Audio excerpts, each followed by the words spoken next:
Seguindo o livro História da Igreja, a viagem de Paulo a Roma, 60 depois de Cristo. Atos 27. Chegou a hora em que Paulo viajaria a Roma. Nenhum julgamento formal do apóstolo tinha acontecido. E, sem dúvida, cansado da oposição dos judeus, com 2 anos de prisão em Cesareia e com repetidos exames diante dos governantes e de Agripa, ele tinha solicitado um julgamento perante a corte imperial. Lucas, o historiador de Atos, e Aristarco, de Tessalônica, tiveram o privilégio de acompanhá-lo. Paulo foi entregue aos cuidados de um centurião chamado Júlio, da Guarda Imperial. Um oficial que, em todas as ocasiões, tratou o apóstolo com grande gentileza e consideração. Foi então determinado que Paulo deveria ser enviado, juntamente com alguns outros presos, pelo mar até a Itália. E embarcando nós, diz Lucas, em, diz Lucas, né? Em um navio andramitino, partimos navegando pelos lugares da costa da Ásia, estando conosco Aristarco, macedônio de Tessalônica. E chegamos no dia seguinte a Sidom. E Júlio, tratando Paulo humanamente, lhe permitiu ir ver os amigos para que cuidassem dele. Atos 27, versículo 2 e 3. Partindo Paulo de Sidom, eles foram forçados a navegar por baixo do Chipre, pois os ventos eram contrários, e chegaram a Mirra, uma cidade na Lícia.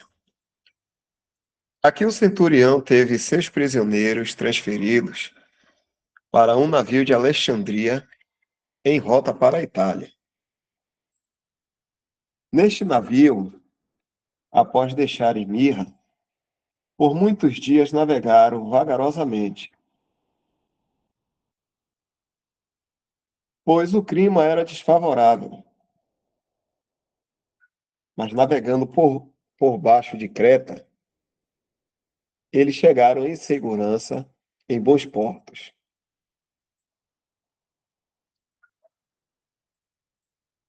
O inverno estava próximo e se tornou uma séria questão qual curso deveria ser tomado.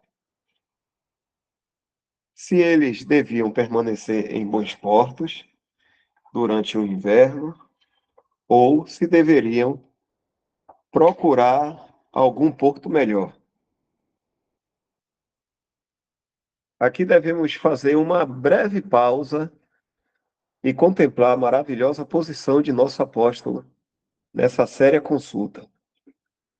Como anteriormente com Festo e Agripa, ele se põe diante do capitão, do proprietário do navio, do centurião e de toda a tripulação, tendo a mente de Deus. Ele aconselha, dirige e age como se ele fosse realmente o mestre do navio, no lugar de ser um prisioneiro sob custódia de soldados. Ele aconselha para que fiquem onde estão. Ele adverte-lhes de que iriam se encontrar com um clima violento se aventurassem ao alto mar, e que muito prejuízo seria feito ao navio e sua carga, e que colocaria em risco a vida dos que estavam a bordo. Mas o mestre e o proprietário do navio, que tinham o máximo interesse no próprio navio, se deixaram guiar pelas circunstâncias e não pela fé. Eles desejavam correr o risco de buscar por um porto mais cômodo para invernar. E o centurião, naturalmente, cedeu ao julgamento deles. Todos estavam contra o julgamento do homem de fé, o homem de Deus, o homem que estava falando e agindo por Deus. Até mesmo as circunstâncias no cenário ao redor deles parecia favorável à opinião dos marinheiros e não do apóstolo. Mas nada pode falsificar o julgamento da fé. Este deve ser, este deve ser verdade a respeito de qualquer circunstância. Foi, portanto, resolvido pelo... Oi? Não, só um comentário aí desse trecho, né, que os irmãos, eles tiram ensinamento, né, desses trechos que está sendo lido aí, né, a gente vai ver mais um pouco, mais coisas aí para frente, mas eu queria destacar aí, porque aí está falando, né, ele fala da oposição que todos, né, tiveram contra o homem de fé, que no caso ali representado por Paulo, né, e os irmãos falam muito, comentam muito sobre isso, porque, se não me engano, essa foi a última viagem de Paulo, né? Ele vai ser levado para Roma, e acho que depois de um tempo lá em Roma, preso, até lá ele escreve outras cartas, né? E as cartas para Timóteo e tudo mais, que primeira e segunda Timóteo, principalmente, foi a última carta de Paulo, e depois ele é martirizado, né? Ele é morto. E os irmãos comentam que essa oposição nessa viagem de Paulo aí, até mesmo, né, com o navio depois sofrendo uma tempestade, ventos contrários e tudo mais, ele nos fala, né, como figura, né, desses últimos tempos da igreja também, onde haveria, como a gente já tem percebido, né, nesses tempos, uma grande oposição à doutrina de Paulo, né? E a gente tem visto isso, essa oposição contra a doutrina de Paulo, que a gente entende aí, e alguns irmãos podem estar achando estranho falar assim, doutrina de Paulo, mas é porque isso também é falado na palavra de Deus, né? Quando Paulo fala assim, a minha doutrina, não quer dizer que é dele no sentido que veio dele, né? É a doutrina de Paulo no sentido que o Senhor Jesus usou a Paulo, né, como o principal divulgador, o pregador, né, da doutrina dada à igreja. Né? Assim como a gente fala assim, né, a lei mosaica, que significa a lei de Moisés.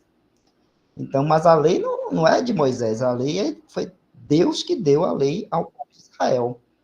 Né? Mas fala assim a lei de Moisés, porque Moisés foi o profeta, principal profeta do povo de Israel, que foi através de Moisés que foi dada a lei ao povo de Israel. Aí por isso que a gente fala a lei mosaica, ou a lei, né, de Moisés ali, porque, né, o Senhor, Jeová, ali no Antigo Testamento, usou Moisés para isso. E no Novo Testamento, e na época da igreja, o apóstolo Paulo, né, ele foi, vamos dizer assim, entre os apóstolos, aquele que recebeu diretamente do Senhor Jesus essas revelações da igreja e trouxe aos cristãos ali, no início da igreja, um entendimento, né, dessa dispensação, desses tempos, e do que é a igreja, e também de como a igreja devia proceder. Então, quando se fala de como a igreja devia proceder, a gente está falando da doutrina, porque a doutrina é quem nos guia e nos dirige na nossa caminhada de fé. Vai ser a doutrina. Então, por isso que se fala da doutrina de Paulo, que hoje, né, sofre uma grande oposição. E uma grande oposição por parte daqueles que se dizem também cristãos, né, que carregam essa fé e que carregam o nome do Senhor Jesus, mesmo que em muitas situações de forma indigna, né, de forma não honrosa para Cristo. Mas essa viagem aí de Paulo, né, figura, né, traz esse ensinamento para nós de como nos últimos dias aqui da igreja, Paulo receberia, ou a doutrina que Paulo ensinou, aquilo que Paulo trouxe, né, para a igreja, receberia uma forte oposição. Só isso, Dal.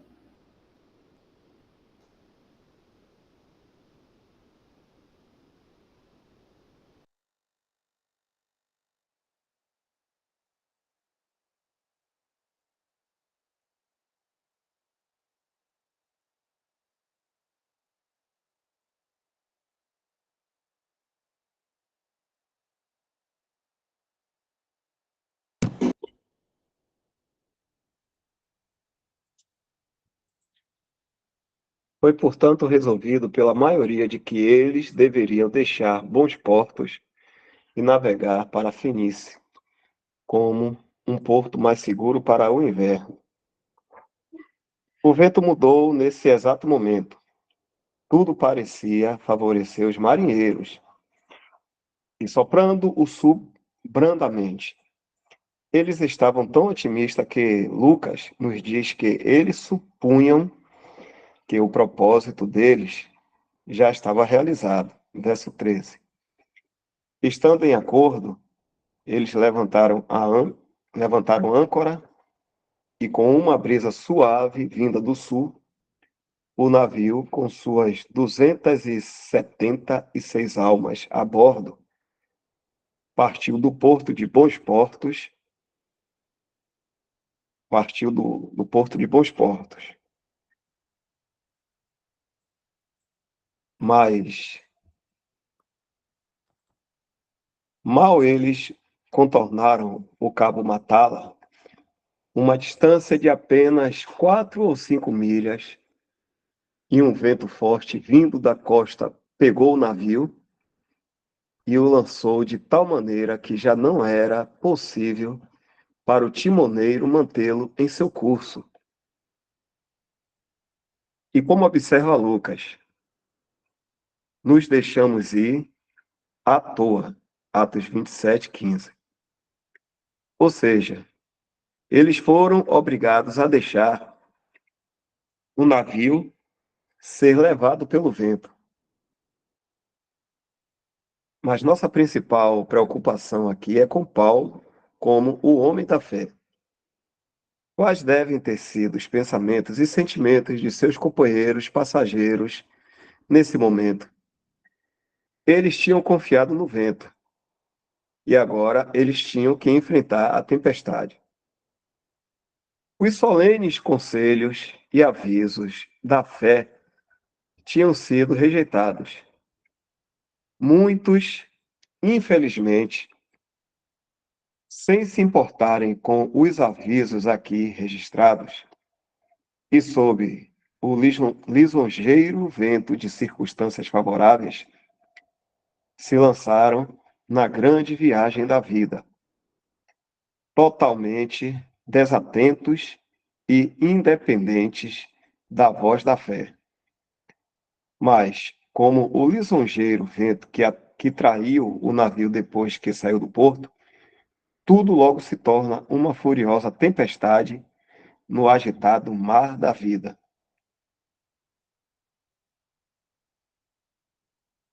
A tempestade no mar Adriático.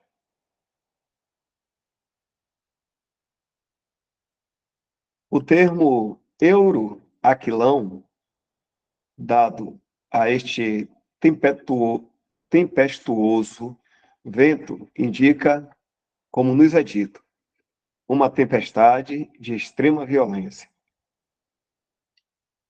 Veio acompanhada pela agitação, e rodopio das nuvens, e por um grande abalo marítimo, com enormes ondas. O historiador sagrado agora procede dando um relato preciso sobre o que foi feito do navio nessas perigosas circunstâncias. Tendo corrido para o sotavento de Cláudia, eles parecem ter escapado por um momento da violência da tempestade. Isso lhes deu, então, uma oportunidade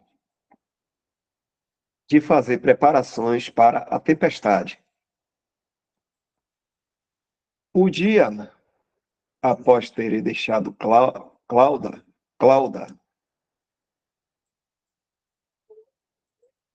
e a violência da tempestade continuando, eles começaram a aliviar o navio, lançando ao mar tudo que poderia ser poupado. Todas as mãos pareciam estar trabalhando.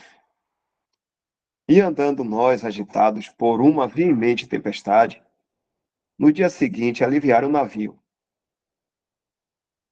E ao terceiro dia, nós mesmos, com as nossas próprias mãos, lançamos ao mar a armação do navio. E não aparecendo, havia já muitos dias, nem sol nem estrelas, e caindo sobre nós uma não pequena tempestade, fugiu-nos toda a esperança de nos salvarmos, de nos salvarmos. Atos 27, 18 a 20.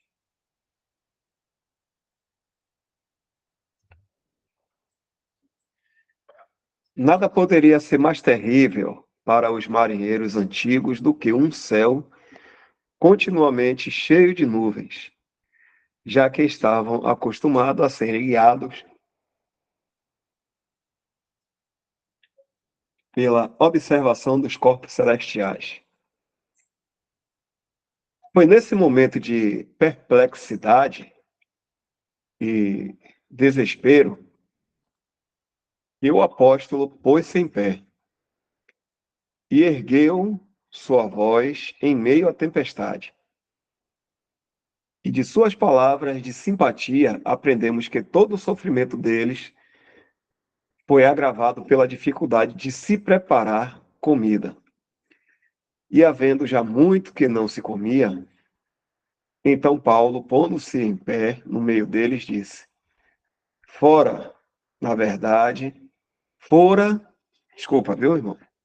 Fora, na verdade, razoável, ó senhores, ter-me ouvido a mim e não partir de Creta, e assim evitariam este cômodo e esta perda. Mas agora vos admoesto, aqui tenhais bom ânimo, porque não se perderá a vida de nenhum de vós, mas somente o navio. Porque esta mesma noite o anjo de Deus, de quem eu sou e a quem sirvo, esteve comigo dizendo: Paulo, não temas, importa que sejas apresentado a César. E eis que Deus te deu todos quantos navegam contigo. Portanto, ó senhores, tende bom ânimo, porque creio em Deus que há de acontecer assim como a mim me foi dito. É contudo necessário irmos dar numa ilha, Atos 27, de 21 a 26, o naufrágio. O naufrágio não estava muito distante. E quando chegou a 14ª noite, sendo impelidos de um e outro lado no mar Adriático, lá pela meia-noite suspeitaram os marinheiros que estavam próximos de alguma terra. E, lançando o prumo, acharam 20 braças. E, passando um pouco mais adiante, tornando a lançar o prumo, acharam 15 braças.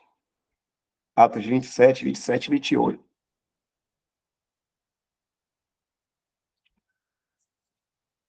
Por 14 dias e noites, o pesado vendaval continuou sem parar. Tempo, tempo durante o qual o sofrimento deles deve ter sido além de qualquer descrição. No fim do 14º dia, lá pela meia-noite, os marinheiros ouviram um som que indicava que eles estavam se aproximando da terra. O som, sem dúvidas, vinha das ondas de arrebentação que se quebram nos rochedos. O tempo não podia ser desperdiçado. Então eles imediatamente lançaram 4 âncoras da polpa e ansiosamente esperaram pelo amanhecer. Aqui houve uma tentativa natural, porém mesquinha, dos marinheiros para salvarem suas próprias vidas. Eles baixaram o bote com o professo propósito de lançar as âncoras da proa, porém com a intenção de abandonar o navio a afundar. Paulo, vendo isso e conhecendo seus verdadeiros desígnios, imediatamente disse ao centurião e aos soldados: se estes não ficarem no navio, não podereis salvar-vos. Então os soldados cortaram os cabos do batel ou do bote e o deixaram cair. Atos 27, 31 e 32. Assim, o conselho divino do apóstolo foi o meio de salvar todos a bordo. Se estes não ficarem no navio, não podereis salvar-vos. Atos 27, 31. Já não mais o capitão do navio ou sua tripulação eram procurados para buscar sabedoria e segurança. Terceira viagem de Paulo. Todo olho se voltava para Paulo, o prisioneiro, o homem da fé, o homem que acredita e age de acordo com a revelação de Deus. Circunstâncias frequentemente enganam quando olhamos para a sua direção. A palavra de Deus é nosso único guia seguro, seja em clima calmo ou desagradável. Durante um ansioso intervalo que se manteve até o amanhecer do dia, Paulo teve uma oportunidade de levantar sua voz a Deus e para o encorajamento de toda a companhia. Que cena de intenso interesse deve ter sido! A noite escura e tempestuosa, o navio em perigo de afundar ou de se despedaçar nos rochedos. Mas havia alguém a bordo que estava perfeitamente feliz em meio a tudo isto.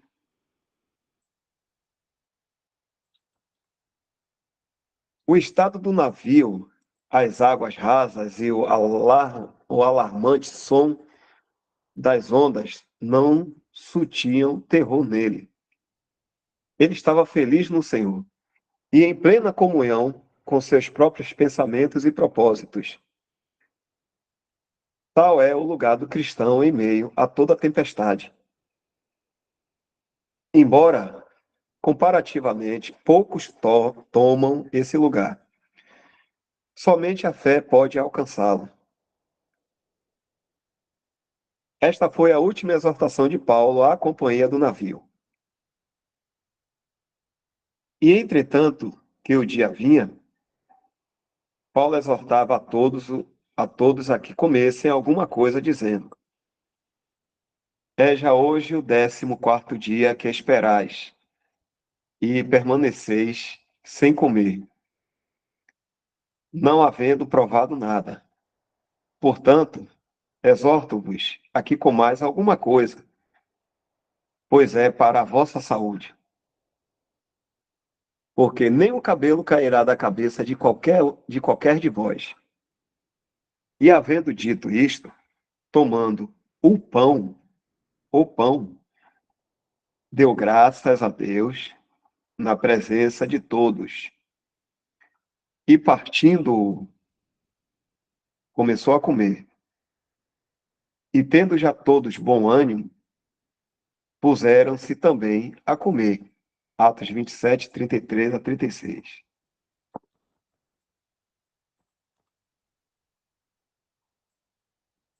O único desejo deles agora era chegar com o navio em terra e escapar, embora não tivesse ainda conhecido a terra. Enxergaram uma enseada que tinha praia e se determinaram a encalhar o navio ali. Então eles lançaram âncoras, largaram as amarras do leme, içaram a vela maior e dirigiram-se para a praia. O navio, assim conduzido, com a proa encravada na praia, permaneceu imóvel, mas a polpa se quebrou em pedaços pela violência das ondas.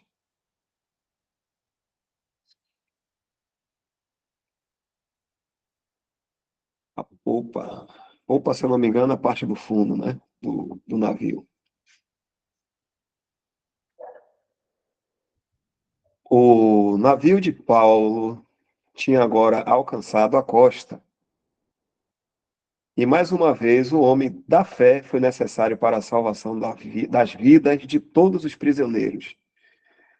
O centurião, grandemente influenciado pelas palavras de Paulo e temendo por sua segurança, previne que os soldados matem os prisioneiros e ordena que aqueles que sabiam nadar deveriam se lançar primeiro ao mar e chegar à terra, e que o resto deveria seguir em tábuas ou pedaços do navio disponíveis. E assim aconteceu que todos chegaram à terra a salvo. À terra a salvo. Atos 27, 44. O salvamento deles foi completo, como Paulo tinha predito que seria. Paulo em Malta. Algum comentário, irmãos?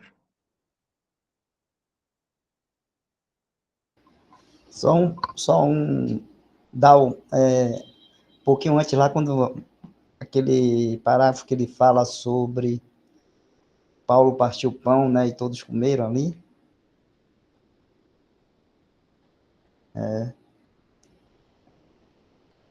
Aí, né, Atos 27, 33 a 36. Isso é interessante, né, que também aí nos traz um ensinamento também importante, né? E quando a palavra de Deus fala disso, aí, né, e havendo dito isso, tomando o pão, né, Paulo estava animando eles e queria que todos comessem. A gente vê que aí que essa tempestade não foi nada, foi uma tempestade bem, bem séria, né, porque eles passaram mais de 15 dias, já me imaginou ser 15 dias dentro de um barco, no meio de uma tempestade? Deve ser uma coisa terrível, né? Então, eles já estavam esse tempo todo e numa tempestade, as pessoas ficam enjoadas, aí não comem e tudo mais, e Paulo, preocupado aí, né, pede que eles comam, e aí ele pega o pão, dá graças a Deus na presença de todos, e partindo, começou a comer. E aí, isso aí nos traz, assim, à mente, assim, um ensino, vamos dizer assim, espiritual, tirando disso aí um ensino espiritual para nós, né, hoje, e que já foi muito falado também na Assembleia, e alguns irmãos trazem também esse ensinamento, é que às vezes, a gente está aqui nesse mundo e a gente, às vezes, também está no meio de tempestade, né? Estou falando assim, todos nós podemos passar por momentos em nossas vidas que são tempestuosos, vamos dizer assim. e a gente pode ficar abatido, né? E, e vamos dizer assim, sem desejo de nos alimentarmos. Mas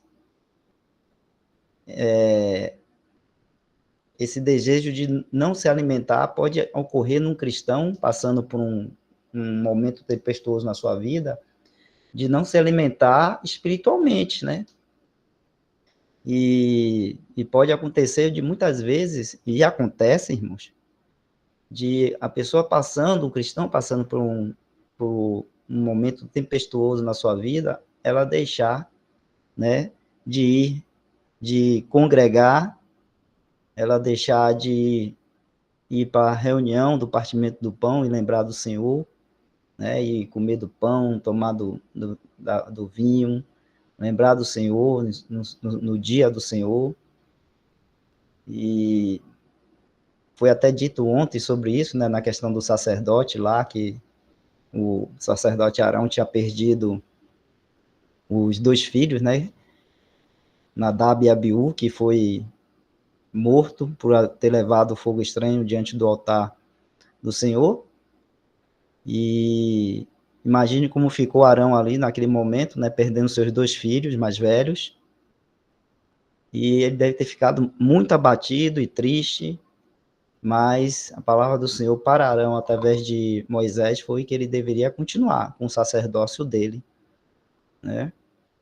E os filhos dele e os outros levitas também. Então, há momentos em nossa vida de tempestuosos que vão nos abater, que vão nos deixar triste, que a gente vai pensar que não tem jeito, que tudo vai se acabar. Imagine esses homens aí nesse barco, 15 dias, eles já acharam que iam morrer, né? E o navio ia afundar e todos iam morrer. Mas só que eles já tinham ali a palavra do homem de fé, né? Como foi falado aí, que disse que nenhum deles iam morrer. E a mesma coisa somos nós hoje. A gente pode estar vivendo, né, o pior pesadelo que a gente possa pensar na nossa vida aqui neste mundo, mas a palavra de fé que nos é dita é que nós já temos a vida em Cristo Jesus, né? Temos a salvação, temos a vida, e que na pessoa do Senhor Jesus nós temos, né, esse socorro e esse cuidado. Então, né, assim como Paulo falou aí, né, vamos comer, e partiu o pão, deu graças e todos comeram para estar animado. Assim também um cristão, vamos passar por esse tipo de situações, ele não pode deixar de estar na presença do Senhor, de estar congregando, de estar indo à reunião do partimento do pão, a reunião, né, porque está abatido, porque está triste, aí não vai, né?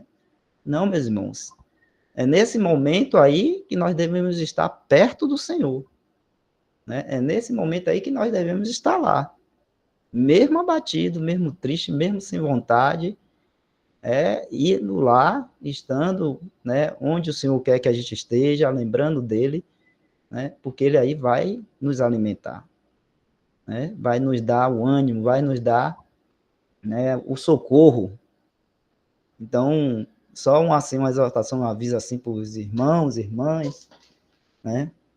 Quando estiver passando por esses momentos, né, a solução não é estar longe do Senhor, pelo contrário, é estar perto do Senhor e recorrer a Ele e se alimentar dele, né? Ele que é o pão da vida, Ele é que nos alimenta.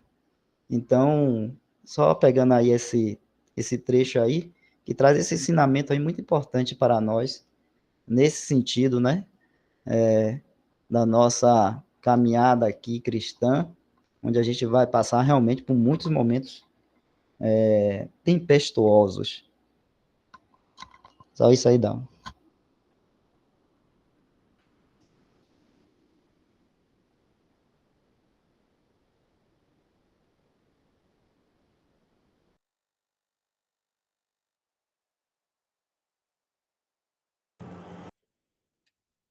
Paulo em Malta, Atos 28. Os habitantes da ilha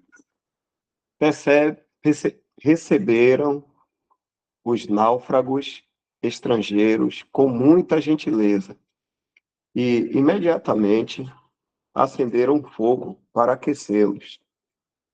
O historiador sagrado nos pinta um quadro vivo de toda a cena. Vemos as pessoas descritas se movendo nela. O apóstolo recolhendo lenha para o fogo, a víbora mordendo a sua mão. Os nativos pensando, a princípio, que ele fosse um assassino e depois que fosse um deus, pelo fato de ter escapado ileso da mordida. Públio, o principal líder da ilha, os recebeu com cortesia por 3 dias. E seu pai, que estava de cama com febre, foi curado por Paulo ao impor suas mãos sobre ele e orar. Permitiram que o apóstolo obrasse muitos milagres durante sua estadia na ilha. E toda a companhia, por causa dele, foram tidos com muita honra. Vemos que Deus está com seu amado servo e que ele exercita, como de costume, seu poder entre os habitantes. Como a parte final da viagem de Paulo a Roma é bastante próspera, havendo poucos incidentes registrados, vamos tomar nota brevemente. Após uma estadia de 3 meses em Malta, os soldados e seus prisioneiros partiram em um navio de Alexandria para a Itália.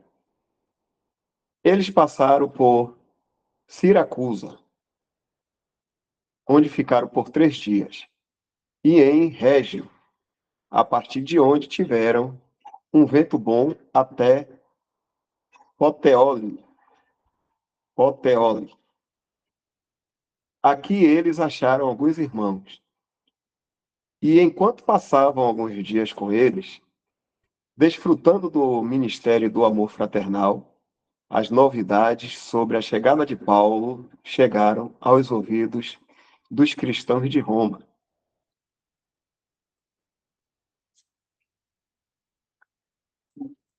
Eles logo enviaram alguns dos seus, que se encontraram com Paulo e seus amigos na praça de Ápio e nas Três Vendas. Um belo exemplo e ilustração da comunhão dos santos.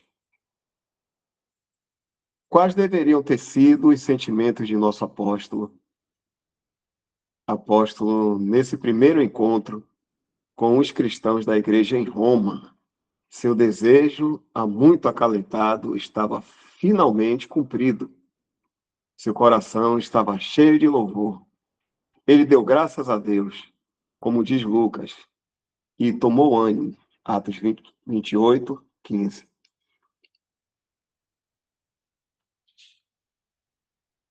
A chegada de Paulo a Roma. Ao longo da Via Ápia, muito provavelmente Paulo e seus companheiros viajaram até Roma. Ao chegarem, o centurião entregou os presos ao capitão da guarda. Vê essa observação aqui. O sábio e humano Burrus era prefeito da guarda pretoriana quando Júlio chegou com seus prisioneiros. Ele era um romano virtuoso e sempre tratou Paulo com grande consideração e gentileza. Isso aqui é o dicionário de biografias do Dr. Smith.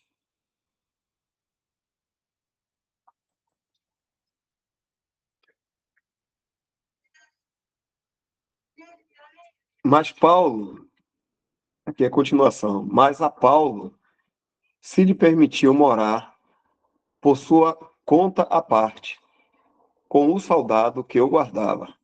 Atos 28, 16. Embora ele não tenha sido libertado do constante aborrecimento de estar acorrentado a um soldado, Todas as indulgências permitidas a um prisioneiro lhe foram concedidas. Paulo tinha agora o privilégio de anunciar o evangelho aos que estavam em Roma, Romanos 1,15. E prosseguiu sem demora a agir de acordo com sua regra divina. Primeiro aos judeus. Ele chama os principais dos judeus e explica a eles sua verdadeira posição.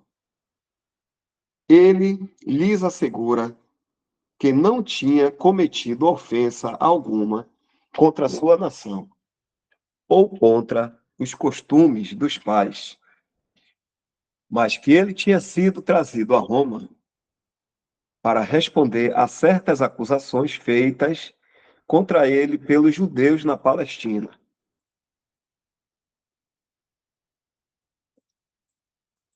E tão infundadas eram acusações que até mesmo o governador romano estava disposto a libertá-lo. Mas os judeus se opunham à sua liberdade.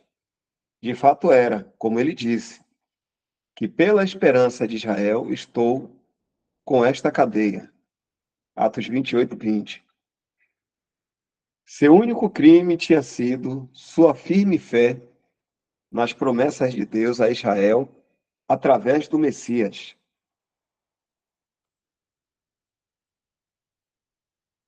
Os judeus romanos, em resposta, asseguraram a Paulo que nenhum relato sobre os preconceitos sofridos tinha chegado a Roma e que eles desejavam ouvir dele mesmo uma declaração de sua fé. E além disso, que em toda parte se falava mal dos cristãos. Um dia foi então marcado para um encontro em seu próprio aposento. Na hora marcada, muitos vieram, aos quais declarava com bom testemunho o reino de Deus e procurava persuadi-los à fé em Jesus, tanto pela lei de Moisés como pelos profetas, desde a manhã até a tarde. Atos 28:23. Mas os judeus em Roma, assim como em Antioquia e Jerusalém, foram tardios de coração em crer. E alguns criam no que se dizia, mas outros não criam. Atos 28:24. Mas quão séria e incansavelmente, ele trabalhava para ganhar seus corações para Cristo. De manhã até à tarde, ele não apenas pregava a Cristo, mas procurava convencê-los a respeito dele. Ele procurou, podemos estar certos, persuadi-los a respeito da divindade e humanidade do Senhor, seu perfeito sacrifício, sua ressurreição, ascensão e glória. Que lição e que assunto para o pregador em todas as épocas. Persuadir homens a respeito de Jesus desde a manhã até a tarde. A condição dos judeus é agora posta diante de nós pela última vez.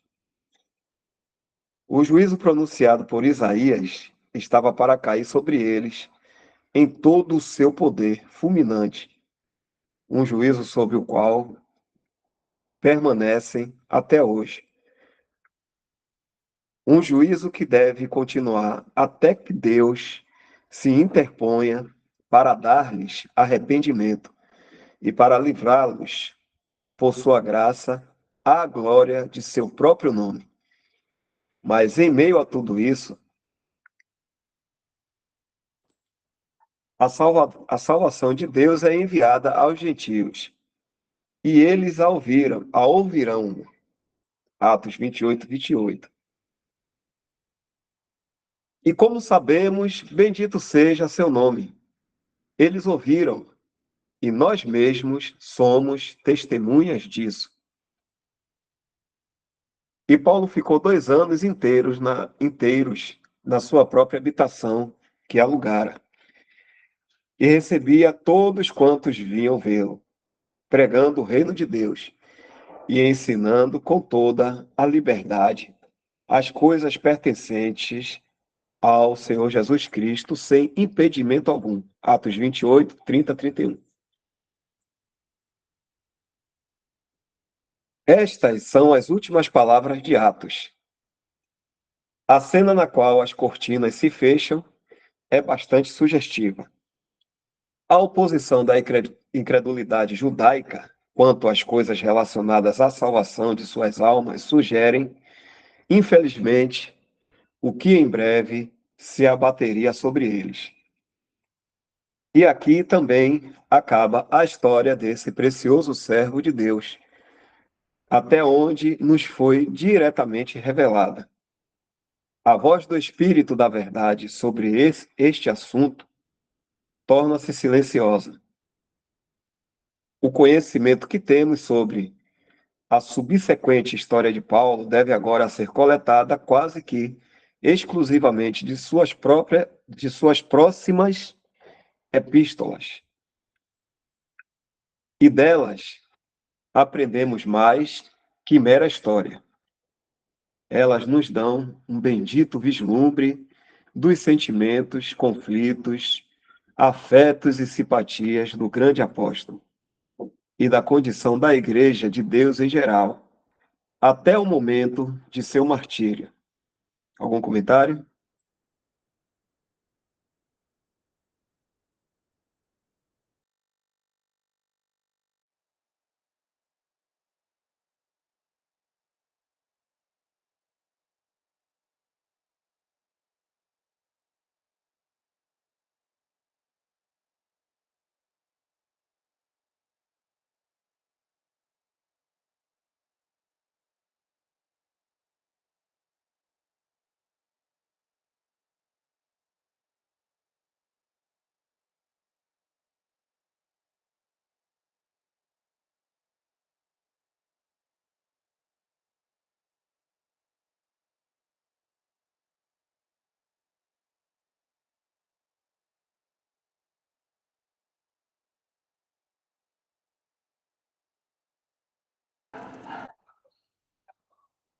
O livro de Atos como um livro transicional entre dispensações. Vamos aqui fazer uma pausa e contemplar por um momento, nosso apóstolo como prisioneiro na cidade imperial. O evangelho tinha agora sido pregado de Jerusalém a Roma. Grandes mudanças tinham ocorrido nos modos dispensacionais de Deus. Nota do tradutor. Os modos como Deus trata com o ser humano, que significa dispensação isso. O livro de Atos é transicional neste caráter. Os judeus, como vemos, são agora deixados de lado, ou melhor, eles mesmos se deixaram ficar de lado por rejeitarem aquilo que Deus estava fazendo. Os conselhos de sua graça dirigidos a eles, sem dúvida, permanecem para sempre. Mas, entretanto, eles são deixados de lado e outros vêm e tomam o lugar do bendito relacionamento com Deus. Paulo era uma testemunha da graça de Deus para com Israel. Ele mesmo era um israelita, mas também escolhido de Deus para introduzir algo inteiramente novo. A igreja, o corpo de Cristo, do qual fui feito ministro, de anunciar entre os gentios, por meio do evangelho, as riquezas incompreensíveis de Cristo e demonstrar a todos qual seja a comunhão do mistério, que desde os séculos esteve oculto em Deus, que tudo criou por meio de Jesus Cristo. Efésios 3, 7 a 9.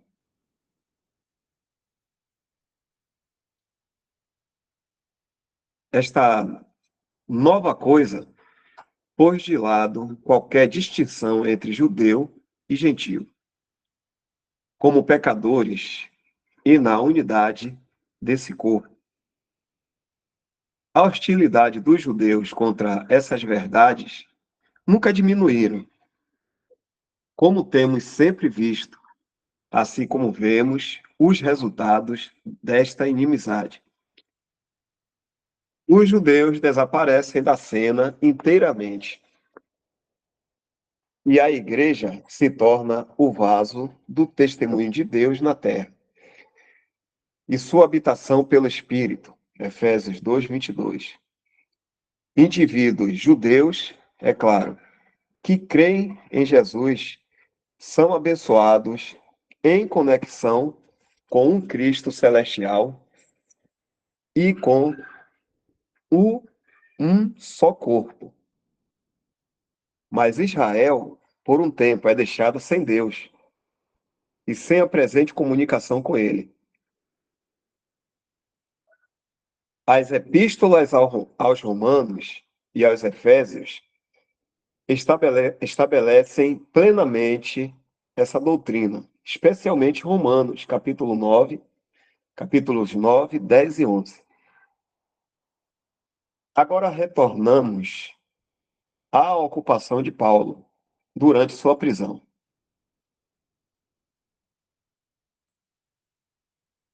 A ocupação de Paulo durante sua prisão. Embora um prisioneiro, ele foi autorizado a manter livre relação com seus amigos e foi então cercado de muitos de seus mais antigos e fiéis companheiros. Das epístolas, aprendemos que Lucas, Timóteo, Tíquico, Epáfras, Aristarco e outros estavam com o apóstolo durante esse tempo.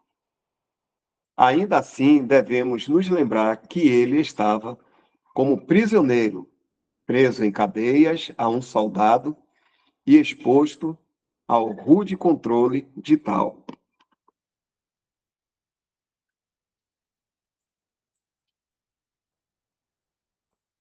Devido ao longo atraso de seu julgamento, ele permaneceu nessa condição por 2 anos, durante o qual ele pregou o Evangelho e abriu as Escrituras às congregações que vinham ouvi-lo. Ele também escreveu várias epístolas para as igrejas em lugares distantes.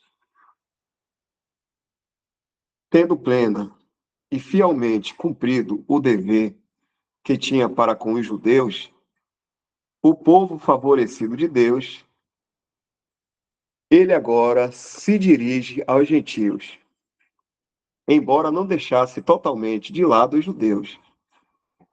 Sua porta estava aberta de manhã até à noite para todos que quisessem vir e ouvir as grandes verdades do cristianismo. E em alguns aspectos, ele nunca teve oportunidade melhor, uma vez que, sob proteção dos romanos, os judeus não tinham permissão para incomodá-lo. Os efeitos da pregação de Paulo através da bênção do Senhor logo foram manifestos. Os guardas romanos, a família de César e pessoas de todos os demais lugares foram abençoados através dele. E quero, irmãos, que saibais, escreve ele aos Filipenses, e as coisas que me aconteceram contribuíram para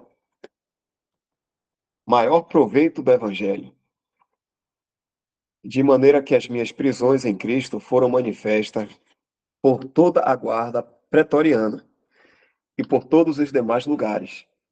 E depois o apóstolo diz: todos os santos vos saúdam, mas principalmente os que são da casa de César. Filipenses 1, versículo 12, 13, Filipenses 4, versículo 22. A bênção parece ter sido primeiramente manifesta ao pretório, ou entre os guardas pretorianos.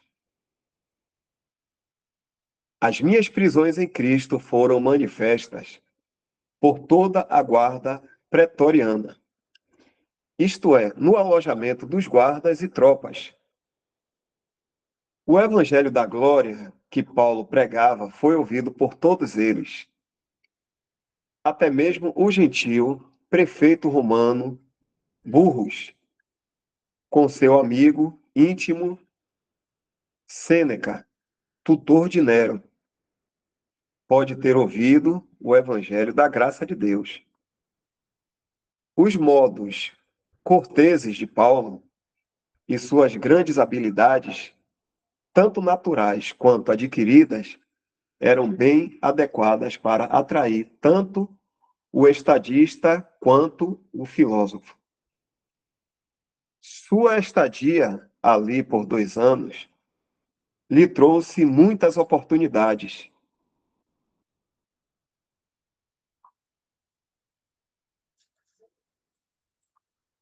Ele deve ter ficado conhecido, podemos dizer, entre quase todos os guardas. Com cada mudança de guarda, a porta para o evangelho se abria cada vez mais. Estando constantemente preso a um dos soldados como sentinela, e sendo tal sentinela constantemente substituído, ele então se familiarizou com muitos, e com que amor, fervor e ardente eloquência ele deve ter falado com eles sobre Jesus e sobre a necessidade que tinham dele. Mas devemos esperar até a manhã da primeira ressurreição, para vermos os resultados da pregação de Paulo naquele lugar. O dia o declarará, e Deus terá toda a glória.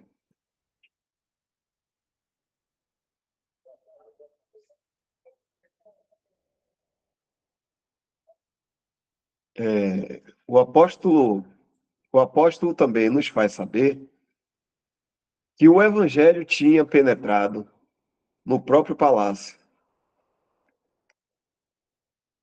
Antes de seguir aqui, irmão, vocês entenderam aqui o que o irmão falou, mas devemos esperar até amanhã da primeira ressurreição para vermos o resultado da pregação de Paulo naquele lugar. Eu creio que ele esteja falando aqui do arrebatamento. E quando estivermos em glória com o Senhor, aí vamos perceber isso melhor. Vamos lá, vou continuar aqui. O apóstolo também nos faz saber que o evangelho tinha penetrado no próprio palácio. Havia santos na casa de César. O cristianismo foi plantado dentro das paredes imperiais e por todos os demais lugares. Sim, por todos os demais lugares, disse o historiador sagrado.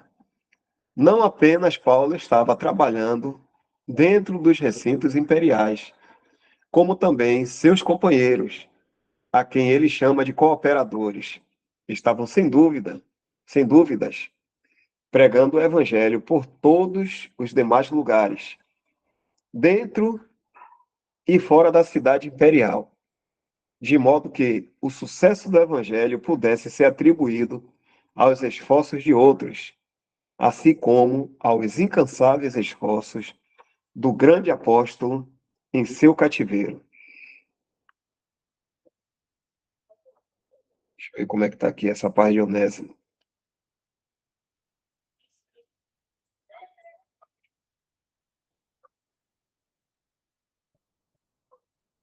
Eu falei. Deixa eu ler só até essa parte aqui de Onésimo. Quem sabe dar uma parada, né? O escravo foragido, Onésimo, de todos os convertidos que o Senhor deu ao apóstolo, estando preso, nenhum deles parece ter ganho tão inteiramente seu coração como o pobre escravo fugitivo, Onésimo, uma bela imagem de força, humildade e ternura do divino amor no coração que trabalha pelo Espírito e docentemente brilha em todos os detalhes da vida individual. O sucesso do apóstolo no Palácio Imperial não enfraquece seu interesse em um jovem discípulo da mais baixa condição da sociedade. Nenhuma posição da comunidade era mais depravada do que os escravos. Mas quem se associaria a um escravo fugitivo naquela devassa cidade? Mesmo assim, a partir destas profundezas, Onésimo é tirado pelas mãos invisíveis do amor eterno. Ele cruza o caminho do apóstolo, ouve-o pregar o evangelho, é convertido, dedica-se de uma vez por todas ao Senhor e a seu serviço, e encontra em Paulo um amigo e irmão, assim como um líder e mestre.